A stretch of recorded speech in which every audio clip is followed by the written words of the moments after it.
And we turn to the Middle East, and Iran's Foreign Minister Abbas Araghchi warned that the country's armed forces are prepared to respond forcefully to any US military operation with quote-unquote fingers on the trigger to defend Iran's land, sea and air.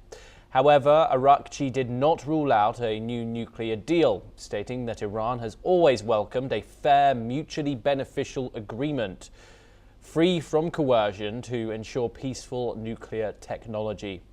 The US president has announced the deployment of a massive armada to the region, or what he calls, adding to growing tensions. The US continues to weigh its options, with military action potentially on the table. Iran's crackdown on protesters has resulted in around 6,200 deaths, and US allies, including Germany and France, are pushing for tougher sanctions on Iran's Revolutionary Guard.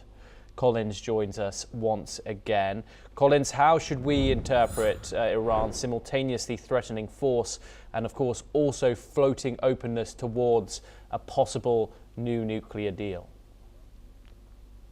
Well, it is, a deliberate theatrical move, and we've seen how also this is to ensure that it still retains the leverage with regards to this timeline of these tensions with the US, and whether this strategic move of to escalate things to actually to de-escalate matters. So escalate to de-escalate strategy, whether it is impactful, being used by both sides, by Washington and Tehran. And of course, we've seen how this is also one of the classic Iranian doctrine to raise costs rhetorically, in rhetoric terms, to avoid actual wars, especially when facing these new moves by the Trump administration in terms of a show of force, a classic projection of power, of strength.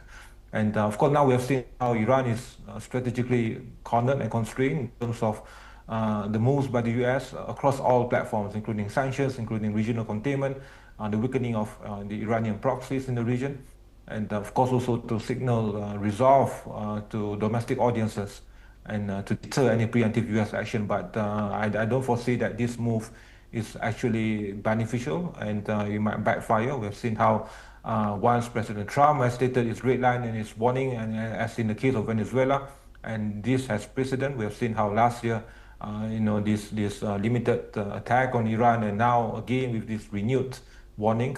And also, there's not much has been done in terms of this killing of the protesters on the ground, and of course we have seen how the risk assessment now is more on miscalculation on both sides, and whether the responses, the escalate to de-escalate theater will be used to full effect by Tehran is yet to be seen. But now the ball is on the court of Iran. We have seen how President Trump has upped the ante. And of course, he has although without the full backing of some regional peers, some regional allies in the region, the sheer might of the entire hard power capacity by the US will prove to be too costly for the current regime in Tehran to fully ignore. And this is a miscalculation on the part of Tehran if he still feels that he has the capacity to have this kind of deterrence through this rhetorical approach alone. Thomas. Indeed. Collins, do stay with us as we move on to our next story. US